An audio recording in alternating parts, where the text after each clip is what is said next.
जय हिंद साथियों।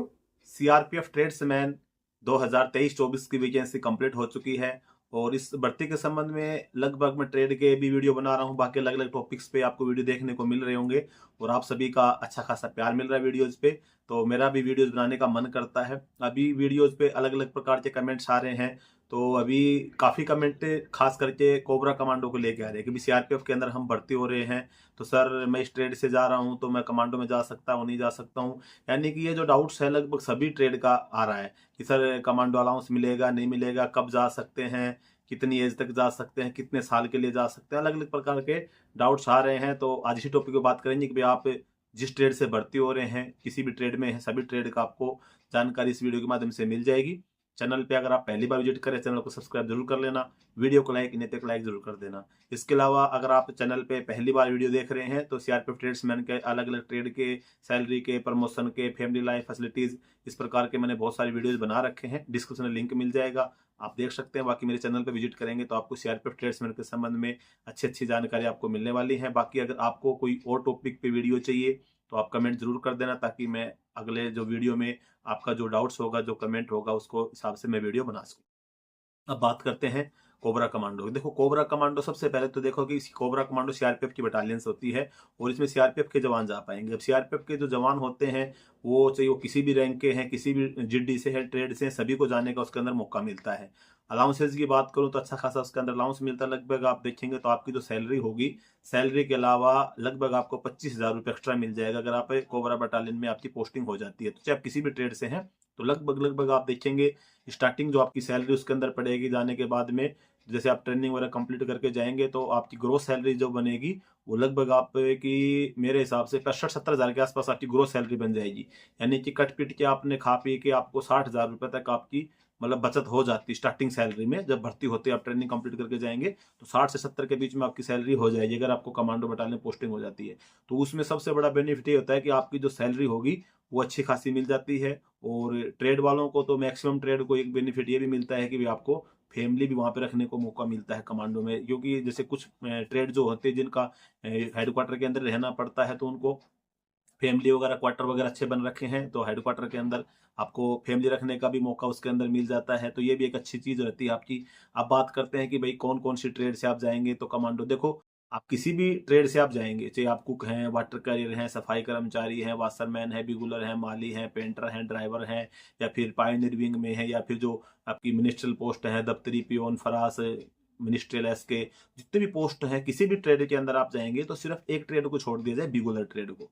बाकी जितनी भी ट्रेड आप रहेंगे, आप जाएंगे कमांडो बटालियन में, पोस्टिंग आपकी हो जाएगी, इसमें कोई शक नहीं। भी देखो आप जहाँ पे भी जवान रहेंगे, पूरी एक यूनिट होगी, वहाँ पे जवानों के लिए खाना बनाने के लिए कुक की जरूरत पड़ेगी, कपड़े प्रेस करने के लिए वाशरमैन की जरूरत पड़ेगी, साफ सफाई के लिए सफाई कर्मचारी की जरूरत भी पड़ती है। इसके अलावा ऑफिशियल वर्क के लिए जो दफ्तरी, पियोन, फरास, इनकी जरूरत पड़ेगी। तो बाकी जितनी भी ट्रेड, टेलर है तो कपड़ा, जवानों के लिए कपड़ा सिलना है, कोई कपड़ा सिलाई वगैरह करनी है तो उसके लिए टेलर की जरूरत पड़ेगी, कटिंग करने के लिए बार्बर की जरूरत पड़ेगी। इसके अलावा आपका कोबलर है तो भाई जूतों की सिलाई वगैरह करने के लिए कोबलर की जरूरत पड़ेगी। यानी कि हर ट्रेड का एक वर्क होता है कि भाई उसको जहां भी मतलब सीआरपीएफ होगी वहां पे उसकी ड्यूटी लगती है। तो उसमें क्या है कि आपको जो आपकी जो पर्टिकुलर ट्रेड होगी उसी ट्रेड का काम करना पड़ेगा। यानी कि आपकी जहां कमांडो बटालियन होगी वहां पे आपकी पोस्टिंग हो जाती है, लेकिन जो वर्क आपको करना पड़ता है वो जिस पर्टिकुलर ट्रेड से आप भर्ती हो रहे हैं, जैसे मान के चलो कि आप कुक हैं तो आपको वहां जाके खाना ही बनाना है, अगर आप वाटर कैरियर हैं तो भी खाना ही बनाना है, वाशरमैन है तो आपको कपड़े वाला काम करना है, टेलर है तो आपको अपना ट्रेड का काम करना है, बार्बर है तो आपको अपनी ट्रेड का काम करना है, ड्राइवर है तो आपको गाड़ी चलाना है, ऑफिशियल वर्क वाली जो पोस्ट है उसमें आपको वही काम करना है। यानी कि जिस ट्रेड से आप जाएंगे छोड़ के बिगुलर को, क्योंकि बिगुलर के संबंध में मैं वीडियो बना चुका हूं कि भाई बिगुलर का जो मैक्सिमम वर्क होता है जीडी के सिमिलर वर्क चलता है, तो बिगुलर को आपको जीडी का वर्क भी करने को मिलता है। बाकी जितनी ट्रेड होंगी तो लगभग ट्रेड को आप ये मान के चलो कि आपकी जो जिस ट्रेड से आप भर्ती हो रहे हैं उसी ट्रेड का आपको वर्क करने को मिलेगा। लेकिन आपको बेनिफिट्स उसके अंदर क्या रहता है कि भाई एक तो आपको, अगर मान लो आप सर्विस के अंदर वहां पे रहेंगे, 3 साल 4 साल का आपका टाइम रहता है, उस 3-4 साल के अंदर जैसे आप परमानेंट आपको फैमिली रखने का मौका नहीं मिलेगा, तो बीच बीच में कभी कभार आपको फैमिली रखने का मौका मिल जाता है। जैसे जो फील्ड में जो ट्रेड जाएंगी, बाकी जो परमानेंट जो हेडक्वार्टर में पोस्टेड होते हैं वो तो उनको तो फैमिली परमानेंट भी रखने का 3-4 साल का जो आपका टाइम पीरियड रहेगा, उसके अंदर आपको बढ़िया फैमिली लाइफ, आप उसमें अच्छी क्वार्टर्स बन रखे, फैमिली क्वार्टर्स भी बढ़िया है, जवानों के लिए भी अच्छी सुविधाएं सरकार के द्वारा, कमांडो ड्यूटी करते हैं जवानों के लिए उनके लिए अच्छी अच्छी फैसिलिटी, अच्छे अच्छे मतलब आवास, मतलब बढ़िया बढ़िया सुविधाएं आपको देखने को वहाँ पे मिलती है। तो आपकी पोस्टिंग उसके अंदर हो जाती है। इसके अंदर ट्रेडमैन के लिए किसी प्रकार की एज की जो एलिजिबिलिटी होती है वो नहीं होती है। बिगुलर वगैरह इनके ट्रेड के लिए जो थोड़ा जीडी के सिमिलर होती हैं, इनको थोड़ा सा एज का जो एक क्राइटेरिया दिया गया होता है। बाकी ट्रेडमैन के लिए कोई भी एज की लिमिट नहीं होती है, आप इजीली उसके अंदर जाएंगे।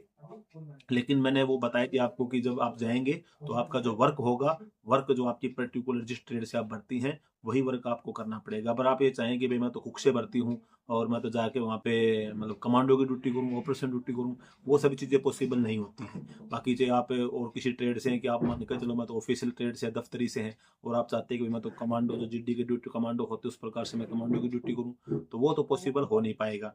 लेकिन इतना जरूर है कि आपकी पोस्टिंग वहाँ पे हो जाएगी और आप जैसे भी भर्ती होंगे तो बहुत सारे आपके जो साथ के होंगे उसमें से बहुत सारे ऐसे जवान हो जाएंगे कि जिनका नंबर वहाँ पे पड़ेगा, क्योंकि 10 बटालियन है तो उसके अंदर आपका पॉसिबिलिटी है कि नंबर पड़ेगा। अगर जाते ही नंबर नहीं पड़ता, मान लो कि आप जैसे ट्रेनिंग वगैरह कंप्लीट करते गए तो जाते अगर आपका नंबर नहीं पड़ता तो 3 साल के बाद जैसे आपका फिर से ट्रांसफर आता है, यानी कि सीआरपीएफ में आपका लगभग हर 3 से 4 साल के बाद में ट्रांसफर आता जाता रहता है। भाई आपका एक जगह से अभी आपकी पोस्टिंग मान लो कि दिल्ली में हुई तो 3 साल बाद फिर आपको जेएंडके हो गई, या अभी आपकी जेएंडके है तो 3 साल बाद आपको दिल्ली मिल गया, छत्तीसगढ़ मिल गया, झारखंड मिल गया, उड़ीसा मिल गया, यानी कि हर 3-4 साल बाद पोस्टिंग होती रहती है। तो जैसे आपको स्टार्टिंग में नहीं मिलती वहाँ पे जहाँ आप चाह रहे हैं, तो आपके 3-4 साल के बाद में जब आपका ट्रांसफर आएगा तो उस टाइम में एक उम्मीद होती है कि भाई आप उसमें आजकल क्या है कि चॉइस पोस्टिंग ऑनलाइन सिस्टम हो गया है सीआरपीएफ के अंदर, तो आपकी बटालियन जो खुलती हैं 25-26 बटालियन खुलती हैं, उसके अंदर आपको भरना पड़ता है। तो उसके अंदर आप अपनी first second choice, third choice, जो भी चॉइस होती हैं उसमें आप अपने कोबरा डाल देंगे। 1 से लेकर 10 बटालियन होती है, 10 की 10 चॉइस में आप वही बटालियन डाल देंगे तो आपको उसका बेनिफिट मिल जाएगा कि आपकी वहाँ पे पोस्टिंग हो जाती है। वहाँ पे पोस्टिंग होने से फिर वहाँ के जो अलाउंसेज होंगे वो आपको लागू होंगे और अच्छी खासी वहाँ पे रहने की सुविधाएं, मतलब बाकी बटालियंस की तुलना में जैसे ग्रुप सेंटर से कंपेयर करेंगे तो बात अलग है। बाकी एक नॉर्मल बटालियन से अगर आप कंपेयर करेंगे तो कमांडो बटालियन में रहने की सुविधाएं अच्छी हैं, खाने पीने की सुविधाएं अच्छी हैं, अलाउंस अच्छा है। सबसे बड़ा बेनिफिट तो आपको सैलरी का मिलता है कि यहाँ पे की सैलरी अच्छी मिलती है। और मैक्सिमम जगह पे कोबरा में जो हेडक्वार्टर में पोस्टिंग होगी तो आपको फैमिली रखने का भी मौका मिलता है। अभी आपकी जैसे शादी नई नई होगी, अब सब नए बच्चे ही भर्ती हो रहे हैं अभी तो स्टार्टिंग में तो कोई 1-2 की शादी हो रखी होगी, मतलब कम की शादी हो रखी हो भी रखी होगी तो बच्चे बच्चे नहीं होंगे। तो बाकी नई शादी होगी तो बच्चों की पढ़ाई की तो टेंशन है नहीं। तो कुछ दिन के लिए अगर आप अपना चाहेंगे तो अपने वाइफ को अपने साथ ले जाकर रख सकते हैं, वहाँ पे फैमिली क्वार्टर्स आपको अवेलेबल मिल जाते हैं, तो ये आपको बेनिफिट मिल जाता है। तो मेरे हिसाब से आपको कमांडो के संबंध में जो भी आपका डाउट रहा होगा वो क्लियर हो गया होगा कि भाई आप जा सकते हैं, नहीं जा सकते हैं, ड्यूटी कौन सी करनी पड़ेगी, अलाउंस मिलेगा नहीं मिलेगा। तो फिलहाल की जो कंडीशन के हिसाब से मैंने जो सिचुएशंस हैं, अलाउंस वगैरह जो भी चीज़ें हैं वो मैंने आपके साथ शेयर कर दी। कितना अलाउंस मिलेगा वो भी जब डाउट्स क्लियर हो गए होंगे।